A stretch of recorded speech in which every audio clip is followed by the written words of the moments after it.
Did you know the City of Tampa has its own archives? We store and care for a diverse collection of local treasures, like mayor's papers, old photographs, memorabilia, and even real archaeological artifacts, like this ceramic doll. Stay tuned and I'll tell you more about it.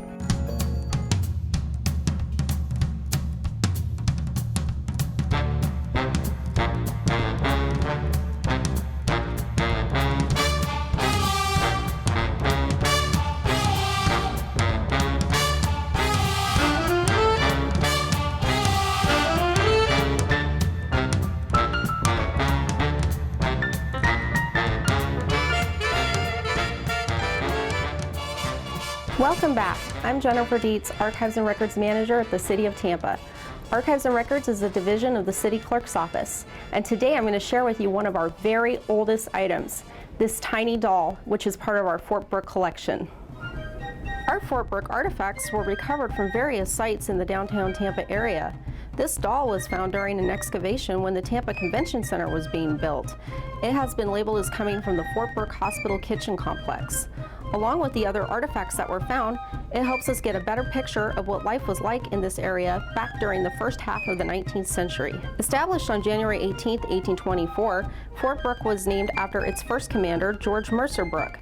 On January 24, 1824, 4 companies of the 4th U.S. Infantry Regiment began construction of the officer and enlisted men's quarters, artillery batteries, and other fortifications. The important buildings were completed by late June 1824, but other structures such as storehouses, kitchens, an infirmary, and watchtower were added later that same year. The boundaries of Fort Brooke were roughly south of Whiting Street, extending to the Garrison Channel and east from Nebraska Avenue. When the Tampa Convention Center was being constructed around 1990, this ceramic doll was one of the artifacts recovered from the site where the Fort Brooke Hospital Kitchen once stood. Why would a doll be found on military grounds? George Mercer Brooke allowed families to settle there, and his own son, who was named John Mercer Brooke, was the first child to be born there. The Archives and Records Division of the City of Tampa acquired Fort Brooke artifacts found at the Tampa Convention Center, as well as the Fort Brooke parking garage. These artifacts are significant to the City of Tampa because they are the oldest items in our collection, and they help us connect with the past.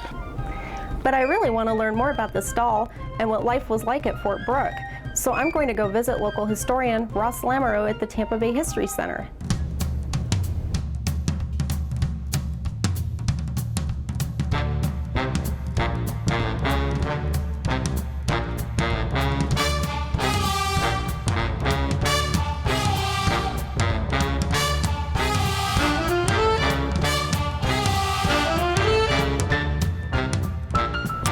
We are at the Tampa Bay History Center, home to more than 60,000 artifacts.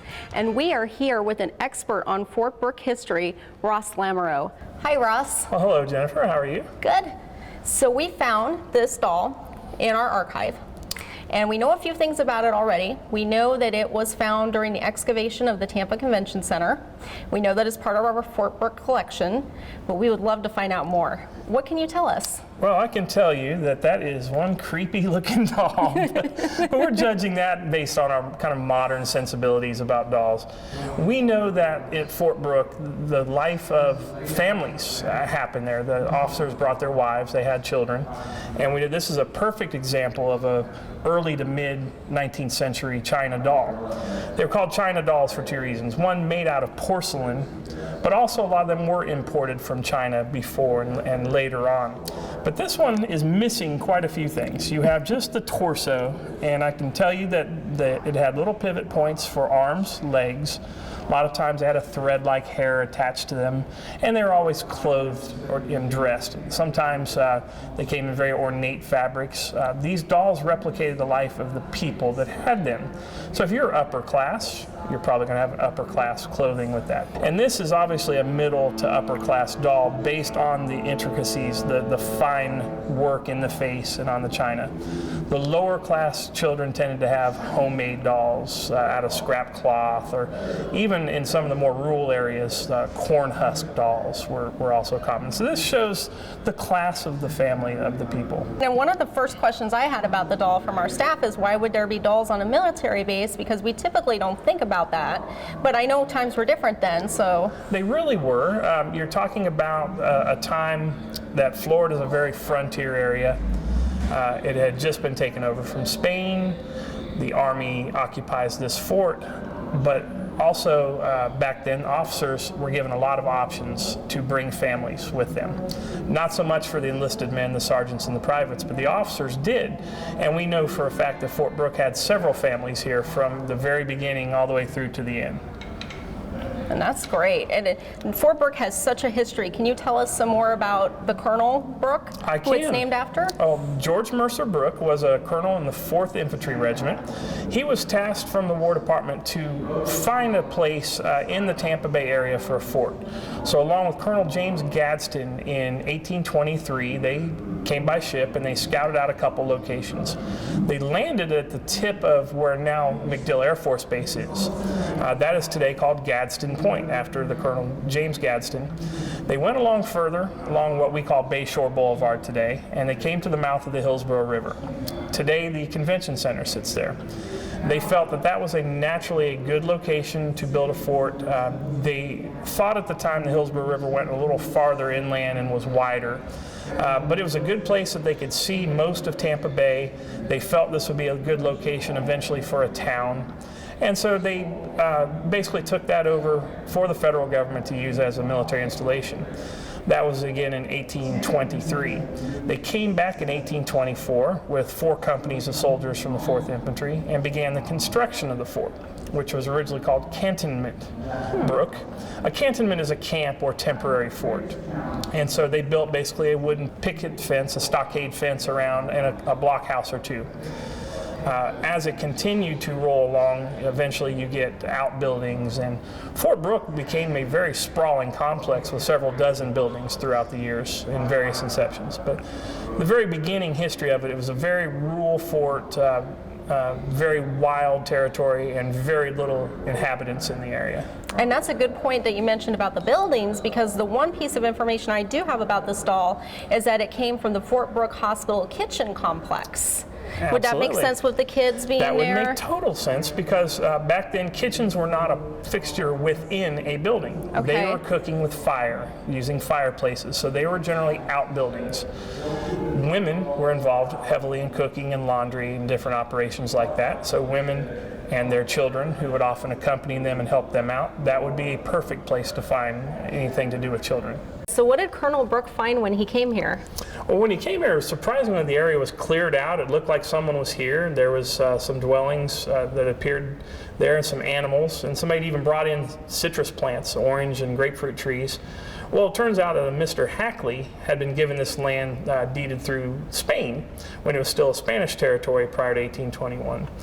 Well, the needs of the federal government superseded any of individuals, and that land grant wasn't valid after a certain time, once Florida was given over as a territory to the United States. So basically, once Cantonment Brooke and then Fort Brooke was built, any dwellings or any, in this case, animals, he had cattle and some other small animals and the trees, all of that was taken by the federal government. Of course, Mr. Hackley wasn't very happy about that, but the War Department needs came over. It was involved in litigation for a while, but in the end, Fort Brooke remained in federal hands, and Hackley was out his dwellings and animals and land. So when was Fort Brooke most active? I would have to say that in the 1830s and 40s was probably its most prominent time, because this was during the Florida War, or as what we know now as the Second Seminole War, from 1836 to 1842. This became the headquarters for the Army of the South, or Department of the South. And so soldiers from many different states, volunteer and militia troops, sailors, Marines, and soldiers were stationed right here at Fort Brooke through the various operations. Also, Fort Brooke was a location where Seminoles were brought in prior to being sent out west to Arkansas and Oklahoma. This became a collection point where they would ship out from here in Egmont Key. So that period from 1836 to 42 was probably the busiest time with the most soldiers, the most construction, the most building going on, and that was a very active time. not just our local history, but in national history. That was kind of the Vietnam of the 1800s, so to speak. Whatever happened to Fort Brooke? Well, Fort Brooke continued to be an Army post through the 1830s, 40s, 50s, 60s. Post-Civil War, it kind of went into disrepair, disuse, but they would always have a caretaker or a few soldiers take over. Eventually, by the late 1870s, the federal government realized we don't need a fort here in this location. The town of Tampa had grown to encompass the area. And so in 1883, the last roll call of soldiers was called, and by 1884, it was ceded back to the city of Tampa. That's really interesting, and I know you've done a lot of research on the Civil War, and can you tell us about what Fort Brooke was like during the Civil War? Well, during the Civil War from 1861 to 65, it was a Confederate fort. As soon as Florida seceded, and it was one of the first states to become a southern state in the Confederacy, Florida militia troops took over the fort. There were only a handful of soldiers here as caretakers, so there wasn't a big armed action.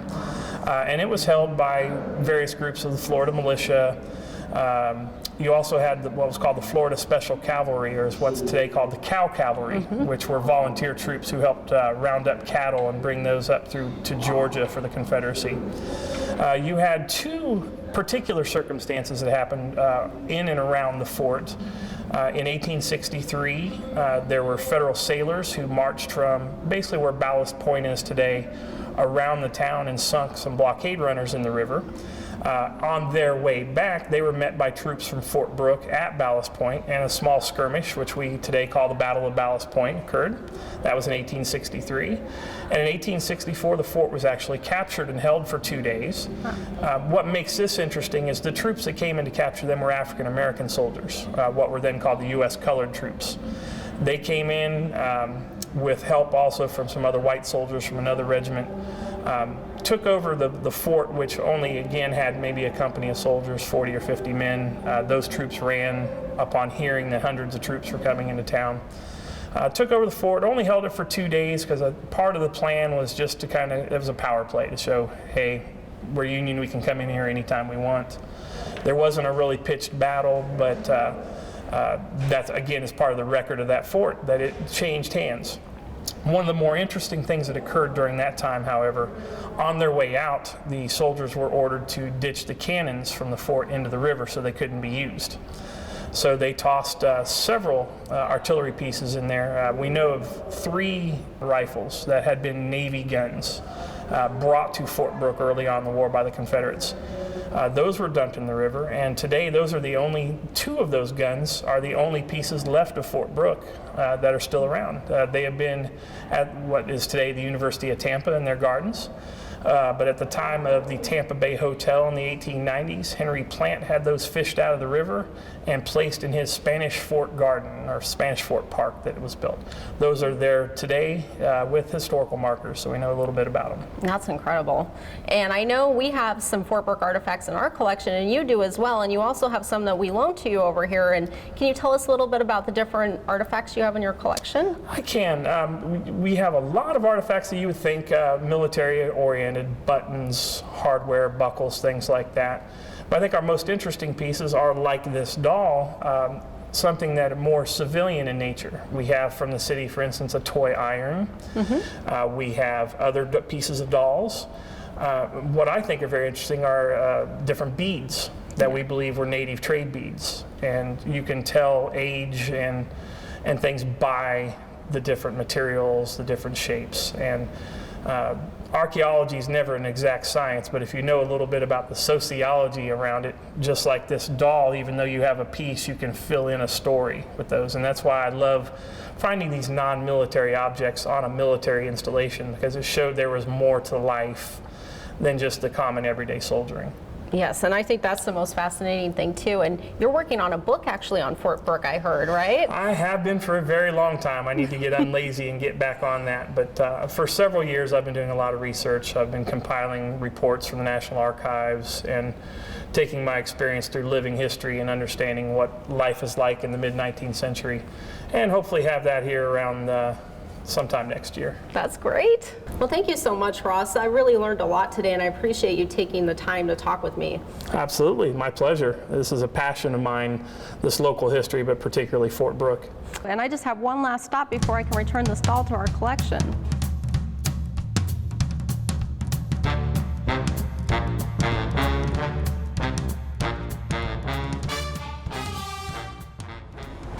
I am standing in Cotonchobee Fort Brooke Park, just outside the Tampa Bay History Center. The name of this park, Cotonchobee Fort Brooke, not only refers to Fort Brooke, but also to the Native Americans who once called this land home. Cotonchobee is derived from the Florida Seminole word meaning where the big water meets the land. And this area where we're standing is actually where Fort Brooke used to be standing. So the next time you're visiting the Tampa Bay History Center, stop by Cotonchobee Fort Brooke Park. Thank you for watching Out of the Archives. Tampa has a rich history, and it's been fun sharing it with you again.